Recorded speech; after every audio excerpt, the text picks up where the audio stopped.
Hi again, welcome back to the fourth lecture of Laplace, that is on multiplication by t raised to power n property. Multiplication by t raised to power n यानी हमारे पास जो भी Laplace का function रहेगा, suppose sin 2t या फिर cos 3t या फिर e raised to power 4t, इस टाइप से जो भी फंक्शन रहेगा इसके मल्टीप्लिकेशन में t की टर्म रहेंगी. इसकी t की पावर कुछ भी हो सकती है, आइदर वो 1 रहेगी या 2 रहेगी या 3 रहेगी, राइट. तो इस टाइप के प्रॉब्लम्स जब कोई फंक्शन के साथ मल्टीप्लिकेशन में t की पावर, मतलब t की पावर कुछ भी हो सकती है, सो हमने इसको कहा t raise to power n. तो t raise to power n रहता है मल्टीप्लिकेशन में, तो it comes under the property of multiplication by t raise to power n. और उसको सॉल्व कैसे करना है वो हम लोग देखेंगे इस लेक्चर में. सो फर्स्ट ऑफ ऑल इसका हम लोग प्रूफ देख लेते हैं कि इसको प्रूफ कैसे करना है. ये प्रॉपर्टी जो है जैसे Laplace transform of t raise to power n into f of t is equal to -1 raise to power n d d s n of f of s. ये तो हो गया इसका basic formula. Multiplication by t property का ये basic formula है. अब ये फार्मूला का मतलब सॉल्व कैसे करना है वो बता देती हूँ पहले. मतलब -1, अगर t की पावर जो भी होंगी, अगर t की पावर 1 है तो -1 की पावर 1 होंगी, अगर t की पावर 2 है तो -1 की पावर 2 होगी. जो भी यहाँ पे n होगा वही -1 की पावर होगी और उतने ही टाइम्स हमको डेरिवेटिव करना है. अगर t की पावर 2 है तो हमको 2 टाइम्स डेरिवेटिव करना है. अगर t की पावर 3 है तो हमको 3 टाइम्स डेरिवेटिव करना है. किस चीज़ का डेरिवेटिव? ये जो बचा हुआ फंक्शन है, ये t को इग्नोर करके, t raise to power n को इग्नोर करके जो बचा हुआ फंक्शन है उसका हमको करना है लैप्लास. और जो लैप्लास का आंसर आएगा वो आंसर को हमको डेरिवेटिव करना है हाउ मेनी टाइम्स, जो t की पावर होगी उतने टाइम्स हमको उसको डेरिवेटिव करना है और मल्टीप्लाइड बाय करना है -1 रेज टू पावर n. अब इसका बेसिक प्रूफ हमारे पास जो मेन फॉर्मूला है, it is Laplace transform of f of t is 0 to infinity e raised to power minus st f of t dt is equal to f of s. अब हम लोग इसके proof के लिए use कर, क्योंकि हमारे पास जो प्रूफ है उसमें क्या आया है, derivative of f of s आया है, तो हम लोग यूज़ करेंगे इतनी टर्म जो बेसिक फॉर्मूला है उसमें की. तो हम लोग लिखेंगे f of s is equal to 0 to infinity e raised to power minus st F of t d T. अभी हम लोग देख रहे हैं कि जो प्रॉपर्टी है यहाँ पे multiplication by t raise to power n की, उसमें यूज़ हुआ है derivative with respect to s. तो हम लोग क्या करेंगे, simply differentiating both sides with respect to s कर देंगे. Differentiating both sides with respect to s. तो हमें क्या मिल जाएगा, d d s of f of s is equal to ddS of 0 to infinity e raised to power minus st f of t dt. ये मिल जाएगा by using लिबनिट्ज़ rule. अगर मैं इसको इंटीग्रेशन के अंदर ट्रांसफ़र करती हूँ तो ये क्या हो जाता है, पार्शियल डेरिवेटिव हो जाता है. जो फुल डेरिवेटिव का पार्शियल डेरिवेटिव हो जाता है. हम लोग अभी करेंगे derivative with respect to s. 0 to infinity, यहाँ पे तो है ही हमारा लेफ्ट हैंड साइड क्या है, D d s of f of S. यहाँ पे क्या हो जाएगा, विथ रिस्पेक्ट टू एस कर रहे हैं हम लोग. एफ ऑफ टी कॉन्स्टेंट है, f of t because it is function of t, हमने उसको वैसे ही लिख दिया. अभी डेरिवेटिव करेंगे e raise to power minus s t का. अभी डेरिवेटिव करेंगे e raise to power minus s t का, तो वो हो जाएगा e raise to power minus s t into e minus of s t का चेन रूल यूज़ करके हमको फिर से डेरिवेटिव करना है माइनस एस टी का विथ रिस्पेक्ट टू एस. तो अगर हम लोग चेन रूल यूज़ करते हैं और माइनस एस टी का डेरिवेटिव, तो मुझे पता है एस का डेरिवेटिव क्या मिलने वाला है, मुझे 1 मिलने वाला है. और बची हुई टर्म माइनस टी क्या हो गई मेरे लिए, कांस्टेंट. कांस्टेंट इंटू एस का डेरिवेटिव क्या रहेगा, कांस्टेंट. इसलिए मल्टीप्लिकेशन में आ जाएगा माइनस टी और ये आ गया हमारा टी टी. अभी यहाँ से मैं कर देती हूँ माइनस बाहर निकाल देती हूँ. अगर मैं माइनस बाहर निकाल देती हूँ, 0 to infinity e raise to power minus s t t f of t d t. T और एफ ऑफ टी को मैंने ब्रैकेट में डाल दिया e raise to power minus s t, ताकि वो सिंप्लीफाइड फॉर्म में दिखे. और ये माइनस जो है मैंने बाहर निकाल लिया है. ये माइनस को अगर मैं इस साइड शिफ्ट कर देती हूँ तो ये हो जाएगा माइनस, यहाँ पे हो जाएगा minus D d s of f of S. मैंने बेसिकली क्या किया, यहाँ का माइनस यहाँ पे ट्रांसफ़र कर दिया। क्यों? क्योंकि derivative of f of S के साथ मेरे को माइनस चाहिए।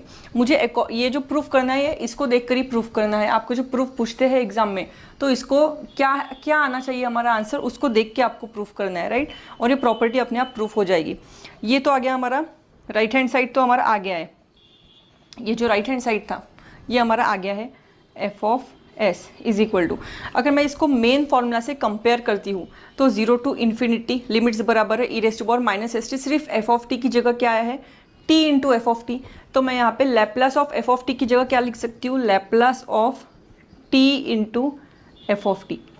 अभी ये जो है ये प्रॉपर्टी हो गई हमारी प्रूफ। और बाय मैथमेटिकल इंडक्शन मैं लिख सकती हूँ Laplace transform of t raise to power n into f of t is equal to -1 raise to power n d d s of n f of s. अभी ये जो आप देख रहे हैं इसमें क्या हो गया, टी की पावर 1 थी तो -1 की भी पावर क्या है, 1 है। और डेरिवेटिव भी कितनी बार हुआ है, एक बार हुआ है। तो ये प्रॉपर्टी हमारी प्रूफ हो गई multiplication by t raise to power n की। अब हम लोग देखेंगे उस पर प्रॉब्लम्स कैसे सॉल्व करते हैं और प्रॉब्लम्स आते कैसे हैं। सो हमारा फर्स्ट एग्जाम्पल है इस टाइप का, Laplace of t into sine 80। हमारा मेन फंक्शन है साइन 80 और इसको मल्टीप्लिकेशन में t raise to power n है, यानी कि t रेज़ टू पावर 1 है। तो n हमारा कौन हो गया, यहाँ पे 1 है, 1 हो गया इस केस में। तो हमको क्या करना है, फॉर्मूला में डायरेक्टली पुट करना है। फॉर्मूला में पुट करते समय हमको पता है -1 raise to power n। Formula क्या है हमारा, -1 raise to power n dn dsn of f of s, right. तो हमारे पास -1 की पावर क्या हो गई यहाँ पे, n यानी 1 है, तो हमारा पावर हो गया 1 इंटू डेरिवेटिव हमको कितने टाइम करना है, जितना n है उतनी टाइम करना है। तो हमको इस केस में डेरिवेटिव कितनी बार करना है, सिर्फ एक बार। लेकिन डेरिवेटिव करना किसका है, जो बची हुई टर्म है, मतलब मेन फंक्शन जो है हमारा वो साइन 80 है, इसका पहले हमको निकालना है डेरिवेटिव, सॉरी इसका पहले हमको निकालना है लैप्लास। तो ये हो जाएगा a upon s square plus a square. अभी a upon s square plus a square का हमको एक बार डेरिवेटिव निकालना है। ये जो a कांस्टेंट है वो यहाँ पे बाहर निकल गया, बचा कौन है अंदर, D d s of 1 upon s square plus a square.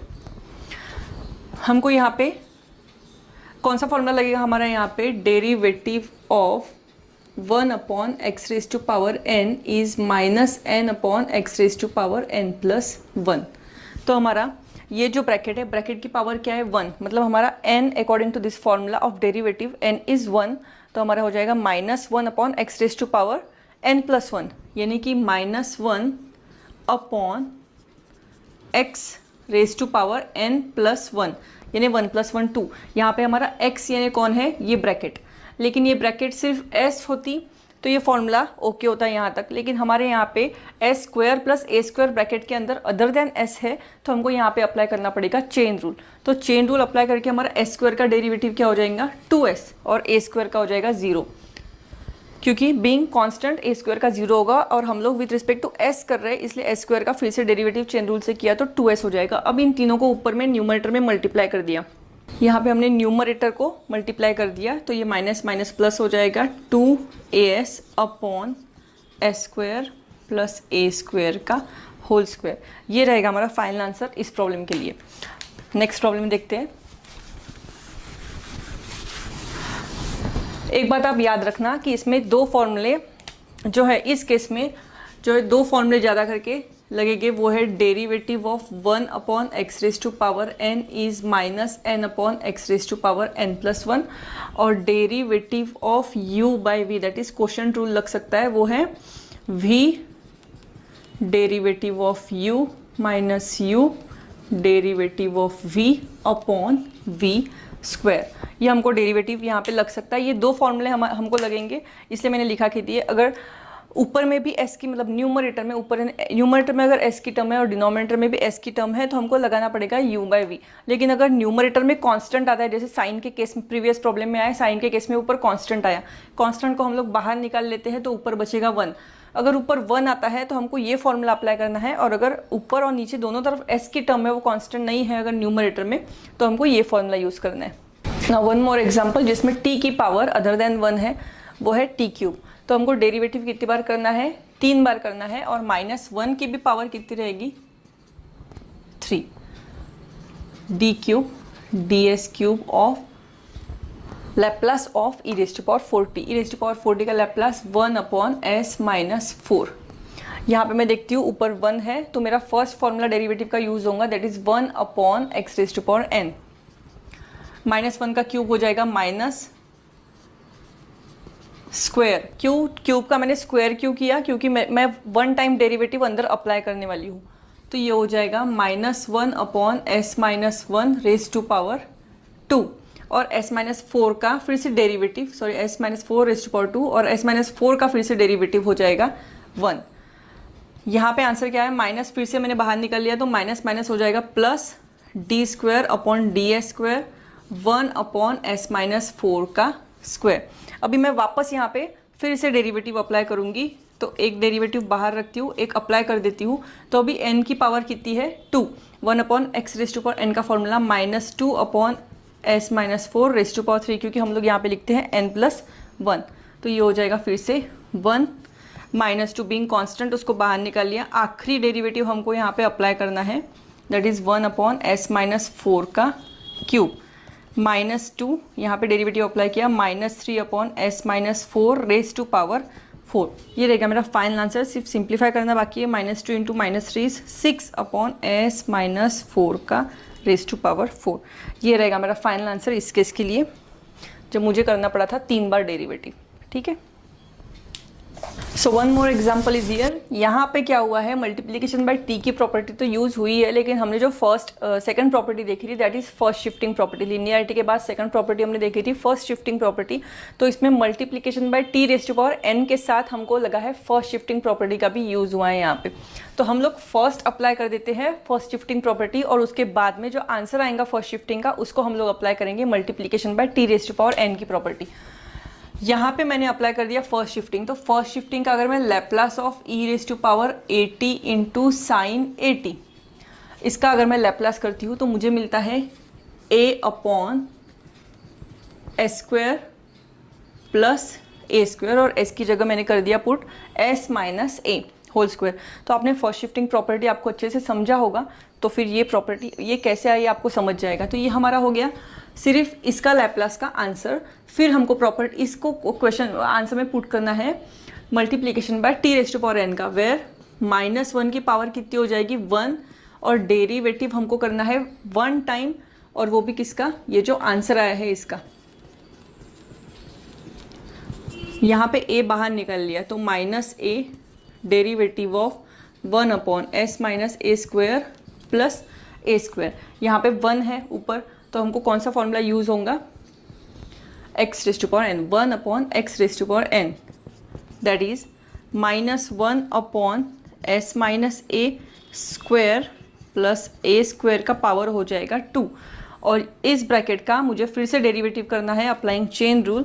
तो ये हो जाएगा 2 in the bracket s minus a, और इसका डेरिवेटिव हो जाएगा 0, और यहाँ पे भी 2 इंटू s माइनस a। यहाँ पे फिर से मैंने क्या किया, चेन रूल लगाया, लेकिन ये ब्रैकेट को मैंने x समझ के चेन रूल लगाया था। x² का डेरिवेटिव 2x हो गया, लेकिन ये अदर देन x था, इसलिए s माइनस a का फिर से डेरिवेटिव करना पड़ता है हमको, वो रहेगा 1।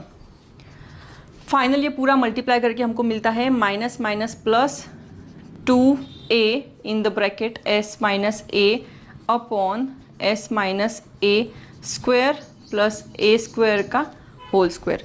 ये रहेगा मेरा फाइनल आंसर इस केस के लिए।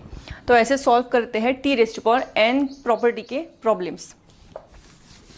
सो this were some examples on t raise to power n property. T raise to power n property के बाद हम लोग स्विच करेंगे डिवीजन बाय टी प्रॉपर्टी की लैप्लास में, वो 5th लेक्चर में हम लोग देखेंगे। लाइक करिए, सब्सक्राइब करिए, बेल आइकॉन ज़रूर प्रेस करिए, ताकि आपको जब मैं 5th लेक्चर इसका जो 5th पार्ट है वो अपलोड करूँ तो आपको यहाँ आपको नोटिफिकेशंस मिलते रहेंगे। Bye for now, take care.